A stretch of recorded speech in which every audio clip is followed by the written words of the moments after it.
Hello, Damien here. It's good to see you all, returning viewers. It's been like a month, I know. I'm sorry about that. But anyway, it is a beautiful Southwest Florida day today. And also the day I reveal this and talk about it. This video is going to be a little out of order. I had a problem with storage on my iPad. I only had 32 gigabytes to work with, so I couldn't make videos as long as I may have wanted, but that's okay because I found a solution. I bought a 256 gigabyte iPhone X so that I could make videos as long as I want them to be and not have to worry about any limits. But that being said, I unfortunately lost a lot of footage that I took in the process of building this, so we're gonna start with a clip that is me unboxing 3 alocasia I ordered off of Ecuagenera, and then go on to a clip of me planting them in here after everything else is already planted. So we're quite far ahead in the future, but that's where we're gonna start today, so let's get going on that. Okay, sorry about the noise in the background right now. My neighbor's power washing or something, but my Ecuagenera cat package came in. Ordered 3 alocasia from them, and well, I'm excited to see what they look like. When I was originally ordering them, I was telling somebody about it, and they were saying that plants don't usually come in good quality, and I'm just assuming that they had a bad experience because there were other people that I see got their orders and they looked fine. So I'm not really sure what that was about. Oh my, they come, wow. The box kind of warm. It is hot here. It's like been 90-degree days. Wow, it's, okay, this is amazing. All right, so this first one's the black velvet I ordered. So much more affordable than getting it from somewhere like Walmart, because at Walmart, they're in such crappy condition. It's not even funny. Wow, this is beautiful. This is really healthy. Holy crap. Dude, that's so amazing. Alocasia reginula black velvet. Okay, number 2. Now there's one in here I didn't see before. It's like a cross between 2 things. And it's got beautiful, like, I don't know how you would describe it, kind of waxy, shiny, dark green, maybe like forest green leaves, I guess you would call it. Yes, this is the one. Oh, and it's got purple backs. No, hold up.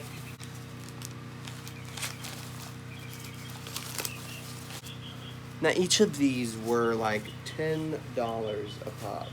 So if you're looking for some cheap acquisitions, Ecuagenera is where it's at. This one's called, it says Alocasia X Chantrarii, something like that.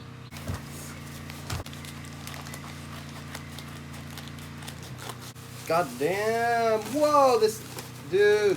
There's no way this is a seedling. They sent me like a big leaved one, dude. Look at this. Wow. $10. Can't find that nowhere better. This is amazing. Look at this. Dude, it's like the size of my face. Dude. Okay. You know, I didn't really like this in the pictures, but I think it's my favorite now. This is amazing. So my goal right now in placement is going to be to try to find where I think these are going to grow the best and look the best, you know, amongst the plants that they're next to. I'm going to start with the Friedeck, and I know this one gets kind of big. I mean, you know, seeing by this leaf, and I also looked up some pictures. So I'm going to put it more like over here on this side. Let me move the phone. So yes, more over here so that it isn't crowding anyone too much. I do want that competition between all the plants because they're going to be at their best when they're fighting for space and light and water. And I'll make the proper adjustments as the years go on. And wow, this is really, God.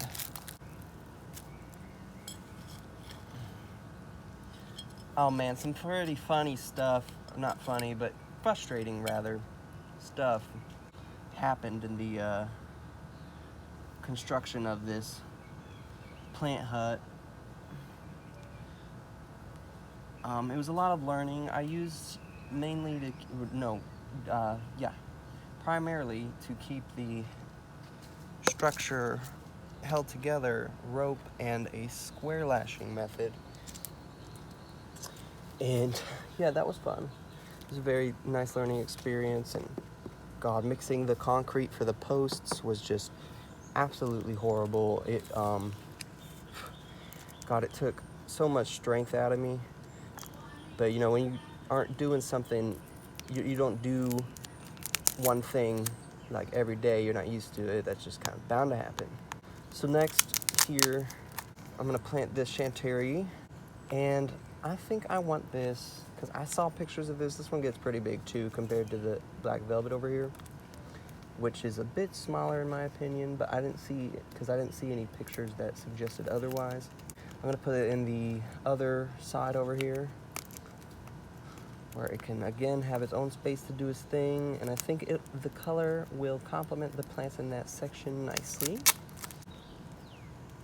The other funny thing to happen in the construction of this hut, when I went to do the irrigation and add the sprinklers to the top, to do that you have to attach some hardware to the big fat, it's like that thick around tubing that is running under it all around the yard. And I did all of that fine, but when I went to plant everything in here, specifically this begonia and that burl marks, I freaking punctured the line twice with a shovel over here. God, I went to test the system after I planted them, and there was just water gushing out of the ground over there. It was so frustrating because I didn't, mean to do that, and plus I was kind of worried I didn't know how to fix it, but it ended up being an easy fix. And then when I went to go test that one to make sure it was okay, another issue popped up over here. The same thing happened. I sliced the line and I had to fix it twice, but it ended up all working out just fine. As you can see, it looks amazing here. All right, so I got the chanterie out.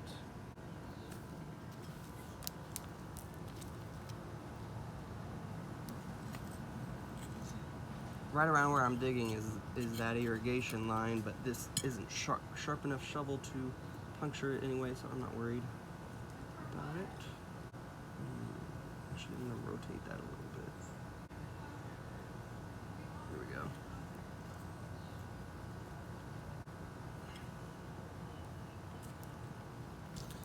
Last but not least, the black velvet. And I want this one to be right here in the center. Actually, no, I want it a little more towards the back. I'm gonna figure it out. Hello, who's there? Hello? Who's the mystery man sneaking in the back? This is a bitch. I wish I brought scissors out. You're free to talk. I'm editing this whole friggin' part of me opening this up out. Look how long it's taken. Dude, they sent such a nice specimen. You see these at Walmart, they usually look like shit. So is your pole crooked? Or your support crooked? That one I guess is a little.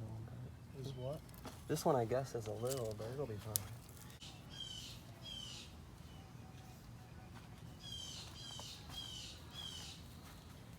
Usually when I am ready, or I'm done with what I am doing in here, I caught the habit of going over the soil like this with my fingers to make it look like it was untouched. Like my feet were never in here. Just because I like that look. I know it's a little extra, but you know, it makes me happy. And I'm really hoping you're not hearing my neighbor right now. She is going off. Okay.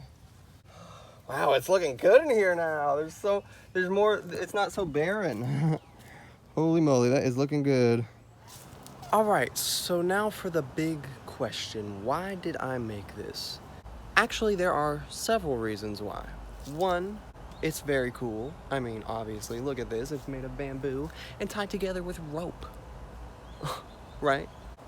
Another reason being, you know, it's really awesome to see plants grow in the ground, especially if you're able to do it. Like, plants that are in here are houseplants to a lot of people.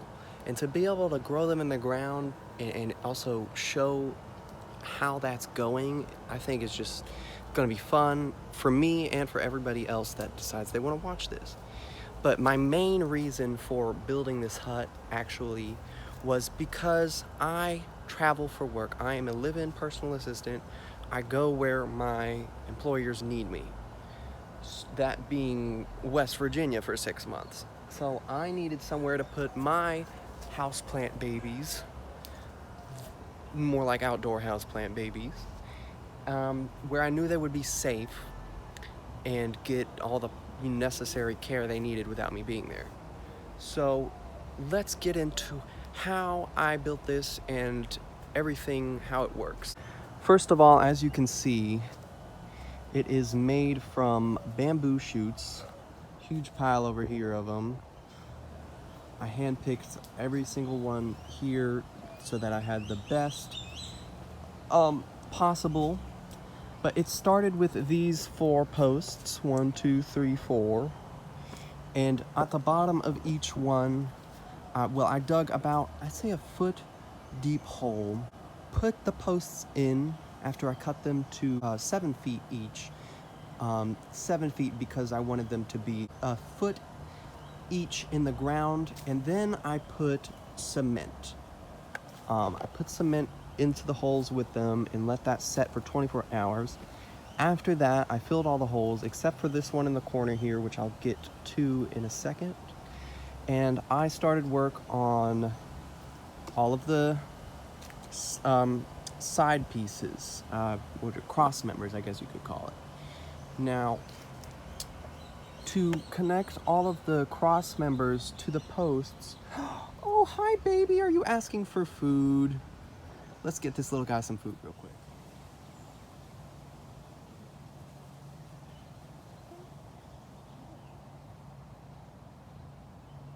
Enjoy.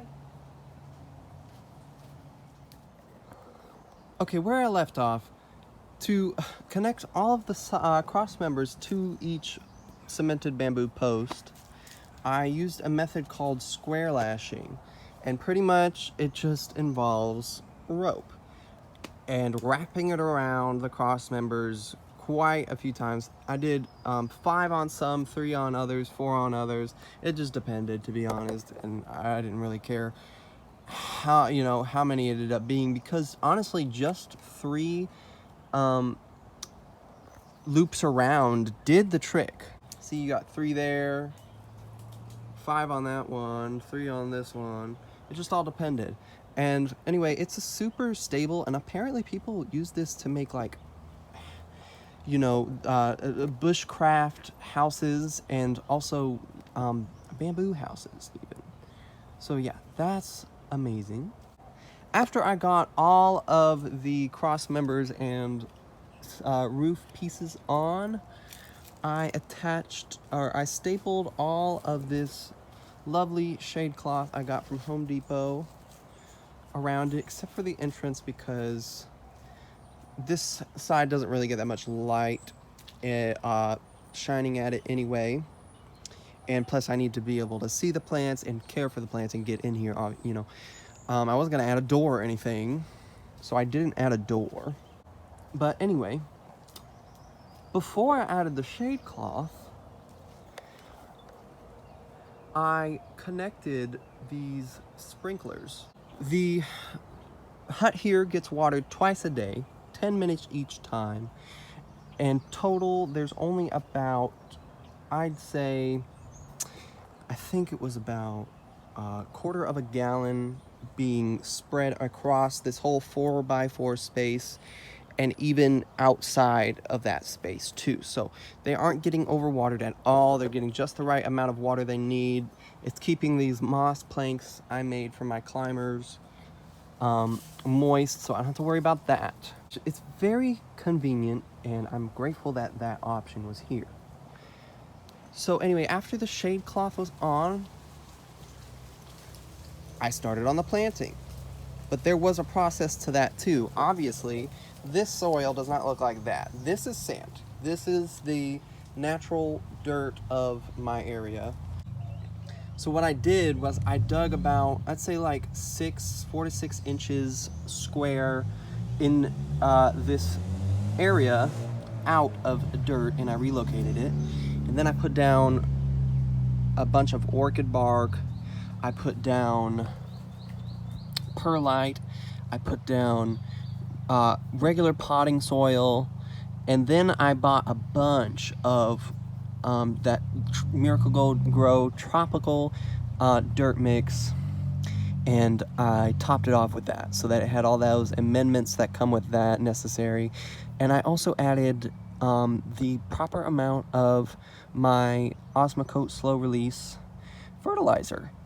So this thing is just gonna be off the freaking chain in about 6 months, I'd say, maybe even sooner than that. But I can't wait, when I come back from West Virginia to see how everything has turned out.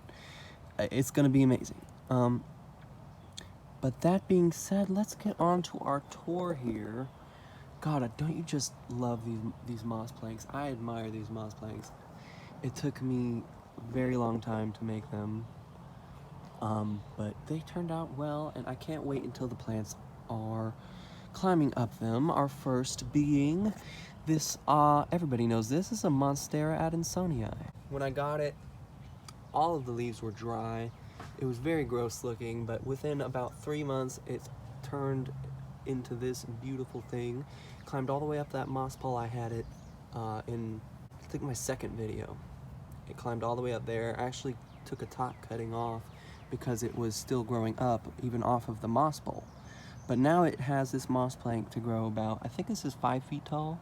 So it's gonna get some big ass leaves on it. Excited for that. And it's gonna grow all around and do some nice ground cover in the tropical bed here. Right next to that is my Philodendron varicosum, who put out his 4th leaf. Amazing. This plant continues to amaze me. It's my favorite out of my whole collection. I think out of all philodendron ever. I know everybody says that because the varicosum is so awesome, but it deserves that spot in everybody's list as their favorite. I can't wait until this climbs up the full 5 feet because I want those leaves to be as big as my torso. Right next to that, we have a patch of Philodendron red emerald and Philodendron painted lady. And once they grow out a little more, because they're still just cuttings that are rooted cuttings, they haven't really been doing much. Once they grow out a bit more, I'm going to add another moss plank for them to grow up together, and it'll be a nice mix of foliage on that plank. To the left of that is my rooted cutting of Philodendron Florida green. This hasn't really done much but grow roots, to be honest. So when I get back, there's definitely going to be some progress on that, and I can't wait to see it because I've seen the mature pictures and it is striking. Can't believe that was made in Orlando, just 2 hours north of me. To the left of that is one of the alocasia I ordered, the black velvet. This one's my sister's favorite, I think. But goodness, this is the most healthy specimen I've ever seen in person of black velvet, because usually when you go to Walmart, they're kind of crappy looking, dying. Yeah, anyway, I am excited to see that grow up, and I think it's okay, but it was cheap, and you know, it's probably gonna grow on me. To the left of that, we have a begonia rex. It's the only begonia I care to own because they are high maintenance plant, and I'm just hoping this decides it wants to do its own thing in here and not give a crap, you know what I'm saying? God, next to that is the second alocasia I ordered from Ecuagenera, being the Chanterie.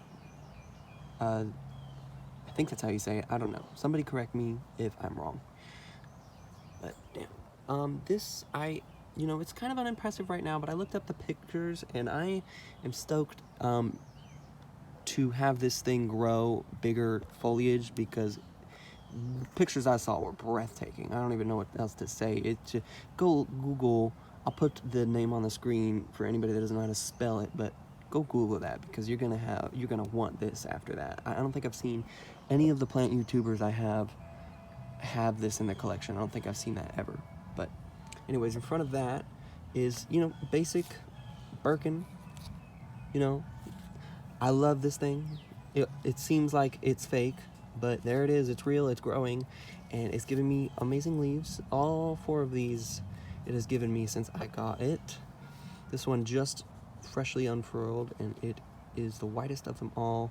Hoping it remains this kind. I mean, I don't know if it can go all white, but I would not want it to go all white, because no. In the middle of everything, center of attention, we have a Syngonium podophyllum Maria, giving us some pretty amazing new leaves. Look at that crap. That looks like a caladium, to be honest. Look at this. Looks like a caladium. You know, I'm excited. This is gonna crawl all over the ground here in no time, and possibly even up the shade cloth and up the other moss poles and share them with them. It's gonna go all over the place, and I just can't wait for that, because it's got some amazing foliage on it.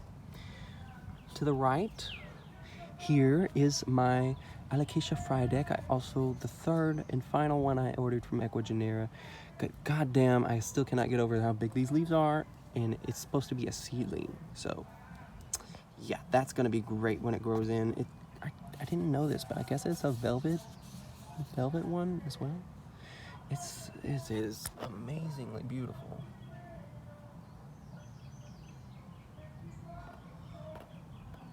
Interesting patterns. And last but not least in my plant hut collection is my philodendron Marks. I love this thing. You know, I don't even know how to explain it. Just the shape of the leaves, the colors. It kind of gives me a faint stripy, I don't even know. I don't know if that's sun stress or not, but it's on this too. It's amazing. I don't know if that's supposed to be like that or not, but I really enjoy that. It reminds me kind of the painted lady leaves, but it's kind of just, well, doing its own thing. Moving on to the outside, I bet you didn't expect that, but we have a Thematophyllum Xenadu, which I traded my Philodendron campus spiratum for with another local. Amazing. Can't wait till that bushes out. I needed some stuff on the outside of this because it would look horrible if it didn't have anything. But on either side of that are 2 Colocasia esculenta bulbs, and on the other side I have 3 planted here of Colocasia espinosa. They are growing fast. I only put these in about a week ago. This one's already unfurling a very tiny leaf. Well, that concludes the end of this video. I wish I could share the erection of this beautiful, you know, I just can't believe I made this. You know, it was pretty much by myself. I did have some tips from friends here and there, and also a little bit of help, you know, with the irrigation and holding the poles up when I was cementing them, but this is the biggest thing I've ever, you know, made by myself, pretty much, and I'm very proud of myself for that. I hope everyone enjoyed this video. I hope maybe I inspired someone to make a plant hut of their own. And yeah, everybody, have a good day, good night, whatever time it might be for you. Peace.